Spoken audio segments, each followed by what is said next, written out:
Elon Musk is a lot like the kid in the comic book whose fantasies turn into reality, but not as a magician. He did it as an engineer. An engineer is the closest thing to a magician that exists in the real world. Musk's fantasies and the companies they've inspired are transforming the way we live. Like, this guy is changing the world. He founded his first company at age 23 and sold it a few years later for $300 million. He helped pave the way for online commerce. With PayPal, his goal was to transform the financial industry. He made solar energy affordable and jump-started the electric car industry. We show that you can make compelling electric cars that people really want to buy. And he's beating NASA to outer space. Elon Musk goes a step further. Earth's not big enough. With SpaceX, he literally wants to go to Mars. And he's still only 40. I look to him with awe at the way in which he can see the future and make it manifest.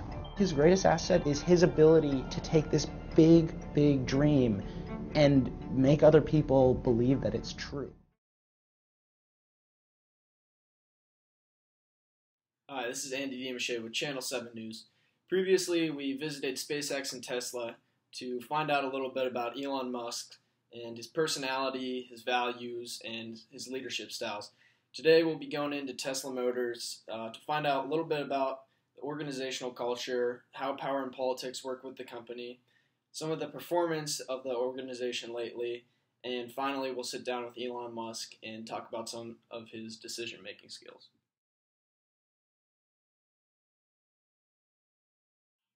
Hi, Andy Dimashe here. I'm with Alex Garriup. He's a shareholder of Tesla, and I just got two quick questions for him. So, Alex, my first question is, why did you feel the need to buy the shares of Tesla stock? And secondly, as an outsider, what are your thoughts on the company culture? What do you think it's like just from being a shareholder? First of all, thanks for having me on, Andy. The primary reason I decided to invest in Tesla is because it's very clear to me that Elon Musk, as a leader, has done a really good job of finding such a good culture that fits well with the organization. It's very instilled, and a lot of the employees and leaders within the organization do a great job of taking his values and bringing them into the workplace. With that being said, another big reason I decided to be an investor in Tesla is because they have such a high stock price and one of the biggest market caps on the market right now.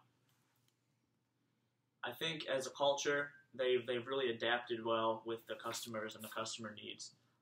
The employees there are obviously very much encouraged to take risks, and the leaders there are allowing them to do so by making changes within the organization on a day-to-day basis, even if these changes come with a moderate amount of risk. I think the primary model behind Tesla's business is making changes to fit the needs of the customers, the shareholders, and their other interests, even if it takes a large amount of risk. Thanks, Alex. Thank you.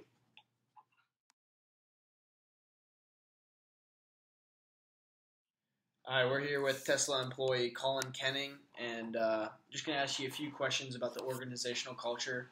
So just to start out, how would you describe the culture at Tesla? Well, I would say that for the most part, Tesla Motors is a strong culture. But I guess they have sort of a hint of an adaptive culture as well. Everyone there is aware of the values that really drive the company, and I'm pretty sure that the intensity is recognizable to outsiders as well. People work 12-hour days, 6 days a week. It's kind of hectic around there, pretty chaotic. But the management doesn't really seem to care about your life outside of work either. And leadership encourages risk-taking among the employees. Tesla Motors is certainly doing everything in their power to change the electric car as a whole.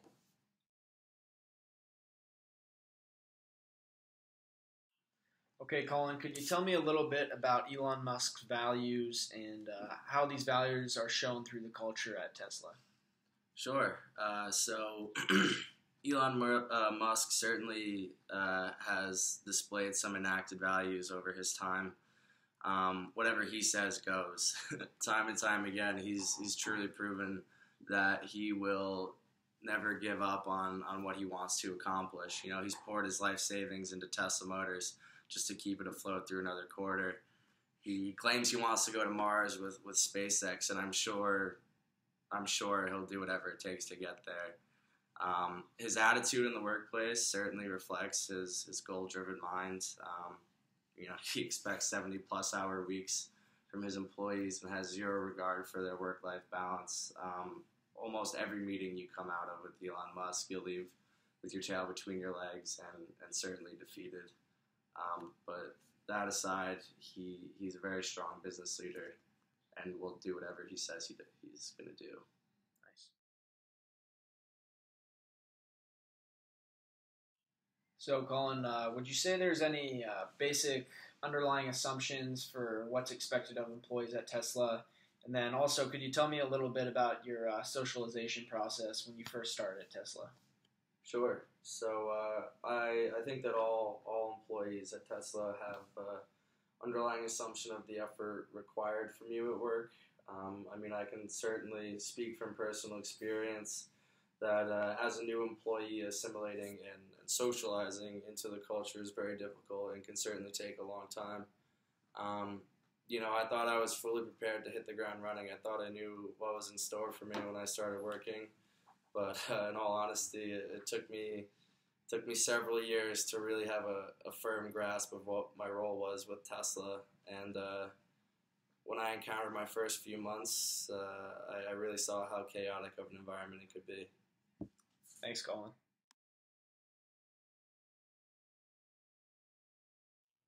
All right, we're here with Elon Musk to talk about some of his decision-making skills.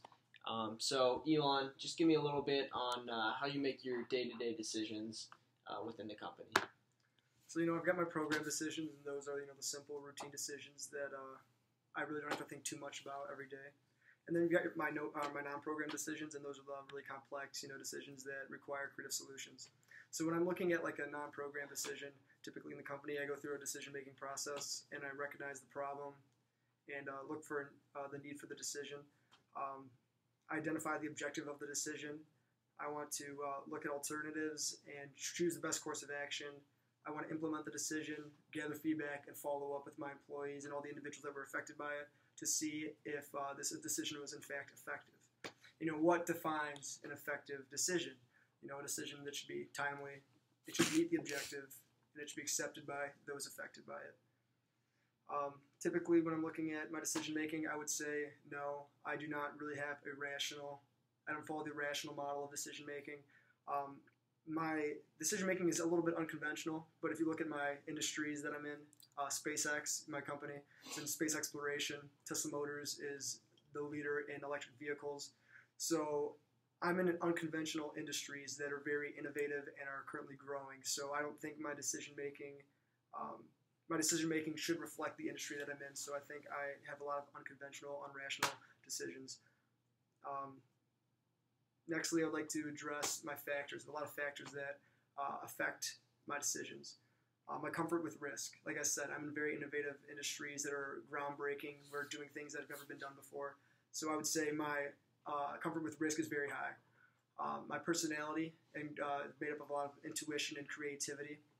And, in the creative process, I do a lot of preparation, incubation, illumination, and verification when I'm going through my decision-making processes. My cognitive style would be very, I like to gather a lot of information from my employees. A woman asked me actually a couple weeks ago, what's one thing that you wish you knew before you started it all? And it's, I can't make these decisions on my own. I have to look at my employees and people outside the company, shareholders, and think and take into consideration what they think I should do. The company should not just be relying on my decision. You have to get input from a lot of other people. So I think group thinking and group decision making is a huge part of Tesla as well. Nice.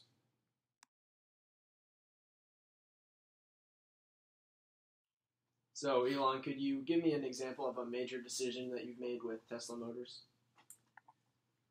So probably the biggest decision with Tesla was probably back end of 2008, beginning of 2009. There was this huge economic downturn, and it was the worst downturn we've had since the economic depression. So, Tesla was it's a very niche market. It's a startup company. It started up in 2003. 5 years in for an electric vehicle company, it's very difficult we're still growing. We're in that growth phase, and we're still trying to get our name out there and become this bigger name brand. But the economy in 2008, 2009 really, really hurt us, and it got to the point where the company would not survive if we did not make up a certain amount of capital before the end of the quarter. So, there was 3-4 days where I was like, all right, someone has to come up with the money to reinvest in Tesla or we're going under. And, there was just 3 days of just sleeping. I couldn't sleep, waking up in cold sweat, wake up in tears because I'm like, what am I going to do as the CEO of this company? And it came down to the matter of me. I was the only one with the capital and willing to put it back into the company.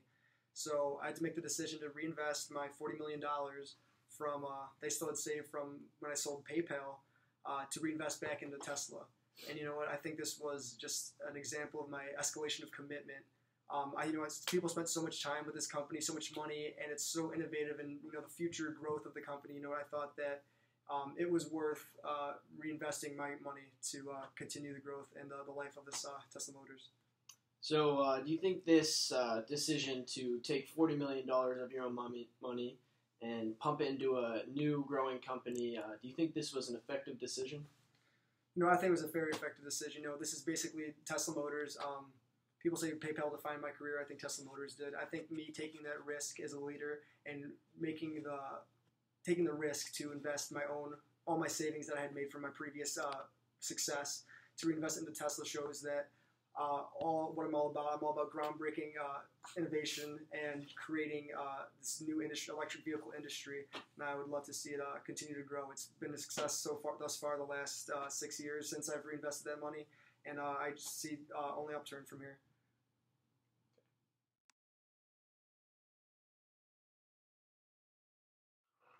So your $48 million investment, that was back in 2008.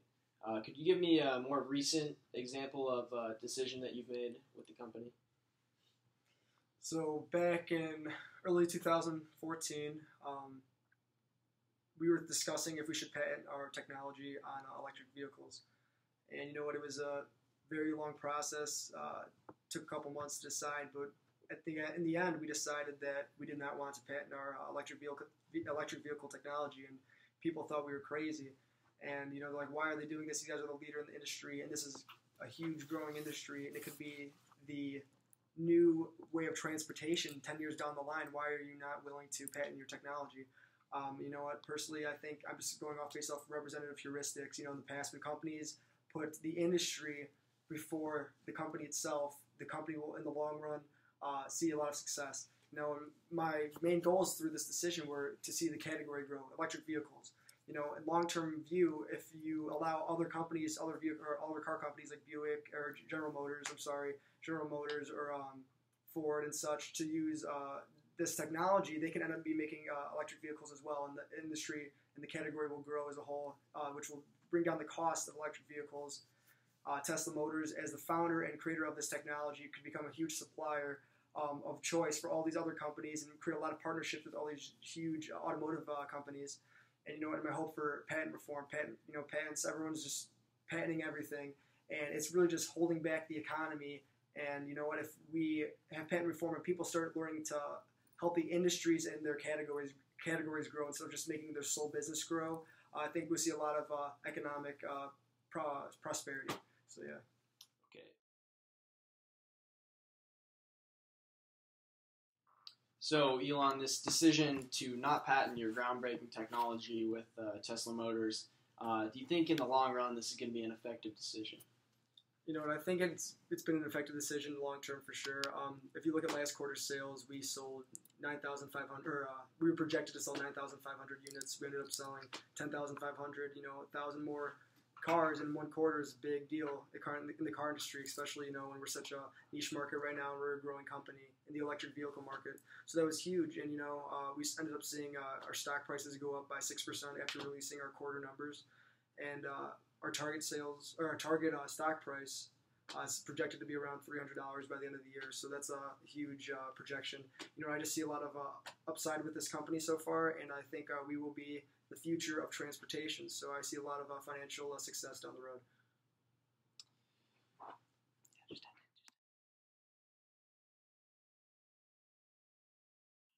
Hi, I'm here with Steve Hoffman, an employee at Tesla. Steve, I just want to ask you a couple questions about the power and politics at Tesla. First of all, what types of power do you see Elon Musk using in the workplace, and do you think these types of power that he uses are effective?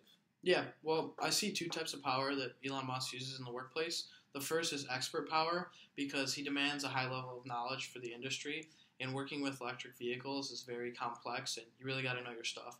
And he also wants to build a good future, and that starts with sustainable energy and working with electric vehicles.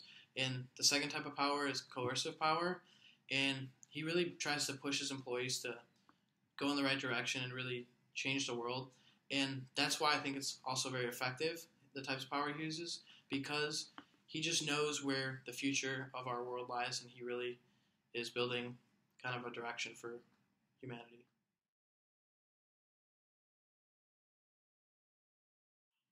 Okay, so Steve, next question. Could you describe the type of influence tactics that Elon Musk uses, and then give me an example of one of these? Yeah, well, one of the influence tactics I've recognized is that he really pressures his employees to work hard towards his goals. And one example is that when you're working, you think you know what you're doing, and you think it's going in the right direction, and then he'll just come in and just yell at you and throw away your work and just be like, "Come on, this is not really what the goal of Tesla is." And it really gets you to like think about the bigger picture, and it doesn't seem like it, but it really influences us and makes us work in the right direction and believe in his goals. Other ones are rational persuasion because he requires high level intellect, and he really makes us think through a problem. He really teaches us how to like logically think through a problem. And then another one I've noticed is consultation, and he expects us to work with others, and he also works closely with us, and that really helps us forge a new future for Tesla because we all work together and we all are contributing to the future we're working towards.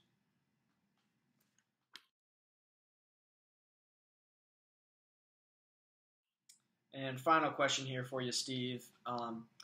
Are politics at Tesla encouraged? Yeah, well, first I'd say that Elon encourages employees to work together because he knows it's such a difficult industry to work in, and especially with electric vehicles. And we're kind of building a new industry. We don't really know what's going on, so we have to really consult with other employees and stuff. But I would say Elon Musk uses politics in the organization the most because he wants everyone to work together, and he really influences us to accomplish his goals and the vision for Tesla so we can make a sustainable future for all of humanity and not just the company. Thanks, Steve. Appreciate it. Thank you. Yep.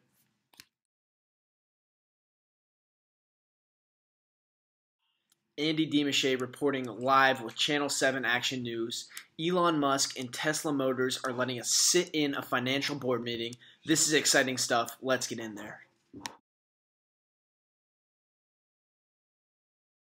right, guys, the financial meeting has commenced. To start off, Steve, why don't you give us a little background about our financial success over the last 5-6 years? Yeah, over the past couple of years, we've been doing pretty well as a company. We really started to grow ever since you invested $40 million of your own money in 2008 after you took over as CEO. And it's really pushed us in the right direction and kickstarted our growth. It really helps us push the electrical vehicle market, and it's really getting us to move in a future of sustainable energy and stuff. And I like the direction the company's going in right now. We should continue on that path. That's great. Alex, you got some numbers for me? Yes, I do, sir. I agree with Steve. He has to say for the most part. We'll start with the opening price for today at $205.80. Good. We ended the day at $209.41, which is a $4.14 increase, or 2.02%. As a whole, we have a total market cap of $25.82 billion, which is a huge capitalization on the market. So that is great for our stockholders. On the more negative side, we do have a negative earnings per share right now. That's because we've been buying out a lot of plant assets for long-term use. That's affecting our beta a little bit. At the moment, our stock is a little bit less risky than we would like for our shareholder returns. But I believe down the road, once those plant assets start paying off, we can get that back up to at least above 1. That's awesome. All right. Colin, you got some more information for me? Sure. Our year-end 2013 results are finally in. In terms of automotive sales, we've increased by about $700 million production. Developmental services have come down. Total revenue is up big time. And our gross profit has skyrocketed, although because of that, operating expenses have increased as well. But as of right now, we've definitely put ourselves in the black and have come out of kind of detrimental hole. That's great. You know what? Last quarter, guys, we were projected about 9,500 cars. We ended up selling a little over 10,500. You know, those 1,000 cars didn't seem like a lot, but that's almost 10% more than we were projected to sell. And you know, we ended up making a ton of money. Stock prices jumped up 6%. We saw a huge increase in the stock price. And you know, we have like target projections of the stock price to be upwards of the $200 mark by the end of the year. I see a great deal of improvement over the company in the last 5 years, and I think we're going in the right direction. You know, we've got big batteries, company batteries that we're starting to sell sustainability-wise, and we're going to release those in the next 2 weeks, so we should see a big jump in our stock prices then too. So I think we've got a lot of, we've seen a lot of improvement over the years. I think we're diversifying our product portfolio, and I think we are going to be very successful down the road. So thank you, guys. Absolutely.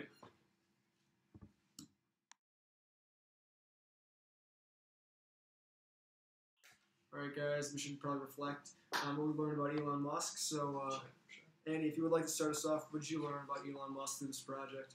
Well, I learned that Elon Musk is an expert in engineering, and he wants to see new technologies like space travel and electric cars flourish. Sometimes his actions in the workplace aren't always ethical, but he demands the most out of himself and his employees, and he has a really high need for achievement. Awesome, Steve. Yeah, I've learned that Elon Musk, he might not always be the best person to work for or work with, but in the end, he really has a good mind of what the future is going to hold and how to get there. And his company's really like pushing a new future and are setting new boundaries for the world every day. And that's really good. Yeah, like when we first chose our leader, like back early in the semester, I honestly did not know that much about Elon Musk. Everyone else was like really excited to research about him, but I really didn't know too much about him. You know, I think it's pretty remarkable how he started off in South Africa. I mean, of course, his dad was an engineer, so that's kind of how he got his inspiration. But it was great, like he made a video game, he was programming by age 13. He's just like a brilliant, brilliant mind. And then he had the initiative to move over about, I think he was around 18 to Canada, get a degree, then moved to the U.S. And he just was just a very, very smart guy. And it's just, I think it's incredible how he dropped out of college and created all these amazing companies. You know, I didn't know he made Zip or PayPal or all these other companies before Tesla. You know, Tesla's what's most predominantly known and what's current now, but all these other companies that he created were amazing, and he's very groundbreaking stuff he's done. He did graduate from college. He just drops. Graduate his school. doctorate school. Yeah, that's true. Like that. Yeah, but no, certainly he's a super forward-thinking mind and somebody I definitely could see myself emulating as a business leader, for sure. You know, his entrepreneurial skills are through the roof, and he's an incredible engineer. It's just, you know, I personally have this affinity for space travel. It has always interested me for as long as I can remember, and I really respect what he's doing. I think that we are living on limited resources, and I think that an electric car is brilliant, and finding maybe life elsewhere is another truly forward-thinking, just way to go about life. Yeah, I agree with all you guys have had to say. I think he's very inspiring, just like the products he's made. Like as a kid, I never would have imagined space travel or electric cars. The one that really blows my mind is Hyperloop. Yeah, I think it's very crazy. Sure. The concept behind that is wild. But yeah, I think he just really took everything that he was given to his advantage as much as he could, and he really made the best of himself. He's a very inspiring engineer and business leader, and just really just a great entrepreneur.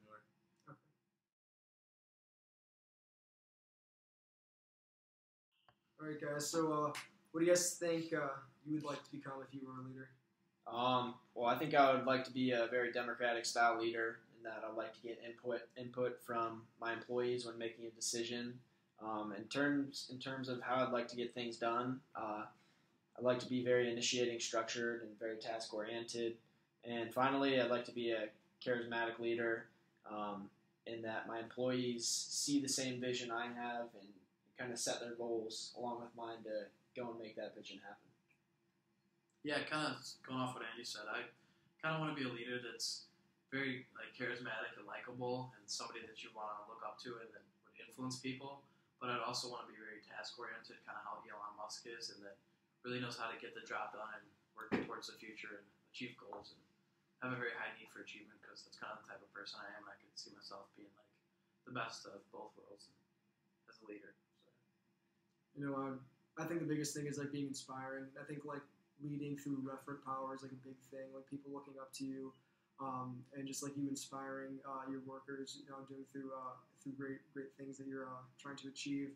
I'm big on like democratic style as well. Like getting the input of a lot of people. I think it's very beneficial to the company. I don't think one mind should be able to should make all the decisions. You need a lot of different perspectives and stuff in those situations. So yeah. Sure. Yeah. No. I definitely like to be the type of leader that leads by example.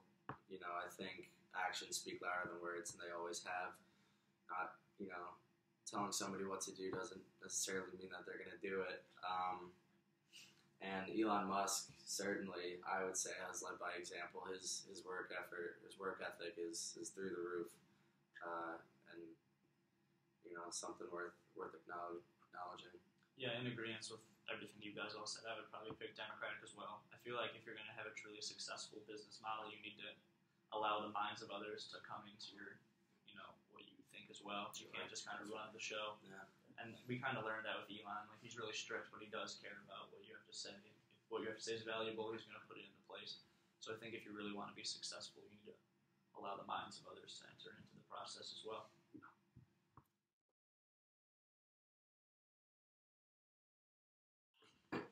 Okay. Would you guys have done anything different than Elon as a leader? I think the one thing that I would do different if I was Elon Musk is I'd focus my energy on perfecting one line of business rather than starting all these different things like Tesla, SpaceX, the monorail system. I mean, I just focus all my energy on one of those and trying to make that happen, and I think that would take a lot of stress off of Elon. Yeah, I kind of agree with that, Andy. It'd be certainly a lot easier to work with one company than 4 or 5 at a time. But also something that I'd probably do differently than Elon is I'm not sure that I'm the type of person to go and invest $40 million of my own money in a company that's failing, and I don't even know whether or not it's going to pay off. And at that point, when you have nothing left, it's like, what are you going to do? You don't know if it's going to work or not. But I don't know if I'm quite the entrepreneur to do something like that. But certainly, good for him. Basically what you guys were saying, I agree with it. You know, me as a leader, I would probably be very, very conservative, especially in the role of CEO of a company. You know, it's crazy that he invested $40 million of his life savings from the success of PayPal just to reinvest it in a company that was so risky at the time, and no one knew how it was going to come out. So that was pretty crazy. I probably would never see myself doing that. And like Andy said, working with so many different companies, I'd probably just try to dedicate my efforts to one and try to make it be the best as possible, be the best it can be. But I mean, Elon's such an innovative guy, and he's so intelligent that he's just trying to make the world a better place through all these different aspects and just try to leave his footprint on the world, which is good for him, but I think it's very difficult to do everything that he's done.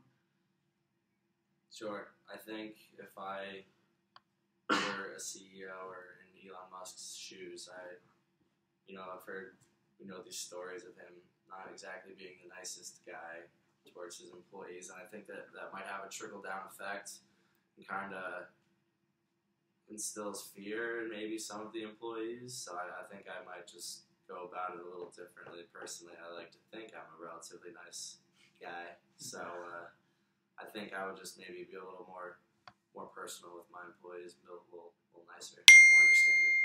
Yeah, I really agree with that, except it's kind of hard to think about yourself in his shoes. Like, is it really easy? I understand where it's coming from, sure. I get it, but I couldn't do it. Right, yeah, it would be really hard for me to do that as well, especially with the democratic style that I mentioned previously. But I would probably try my best to do that, appeal to people's work-life balances a little bit more, maybe a little bit more vacation time.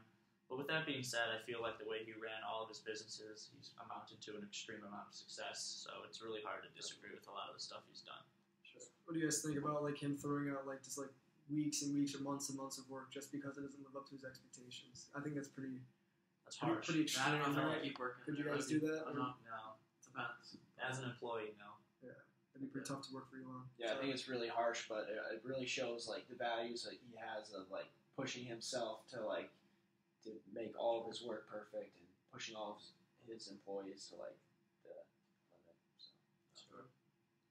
Good.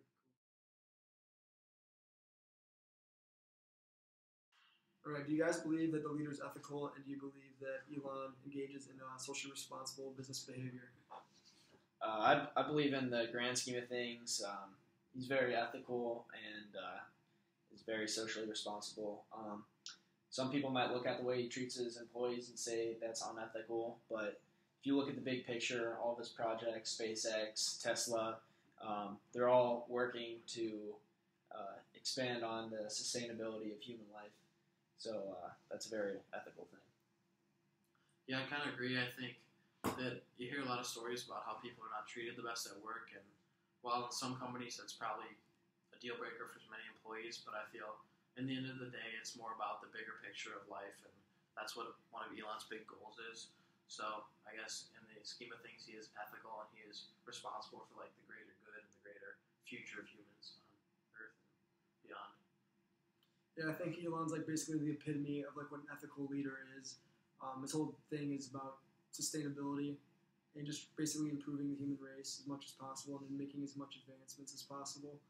And his big thing right now is Tesla. So the electric vehicles, he's trying to like minimize pollution, just make a more efficient, safer way to transport people. It's Hyperloop as well, vacuum energy. So it's not like we're not using all these like he's trying to minimize pollution and stuff. So that, in that way, he's ethical in that respect. And also, like we said, like just the betterment of humanity is basically his whole goal. So like the thing with the patents, how he is trying to create patent reform through not making patents with the Tesla technology, the electric vehicle technology. He's trying to like set an example and a precedent for other people to say like we should try to make economic prosperity and not just try to like make a company benefit from something and just do it for the greater good of humanity. Yeah. I think at the heart of Elon Musk, I'd say he's a somewhat ethical person. I can't say for certain. His projects certainly suggest that, he's looking out for the human race, trying to do what he can. But you also never know. He could just have some obsession with, doing what he sets his mind to. And you see it. I mean, you can see it in his employees. A lot of them aren't exactly satisfied with his attitude towards them. But, yeah, I like to give him the benefit of the doubt and say that he's an ethical person. Yeah, I agree. I mean, it's hard for any of us to look in like the inside of the company and like really know for sure what goes on there every day. But I think on the outside, he has a very admirable string of products. Tesla especially, Hyperloop, if it comes to play, is going to be great for like transportation. But just going back to Tesla, like just the effort to try to like clean the ecosystem with the lowering the emissions and stuff. Just on the outside, from an like environmental point of view, it's hard to argue anything else, especially since none of us can look inside the business and really see what's going on there. Day to day. All right. Awesome, guys. Great job, guys.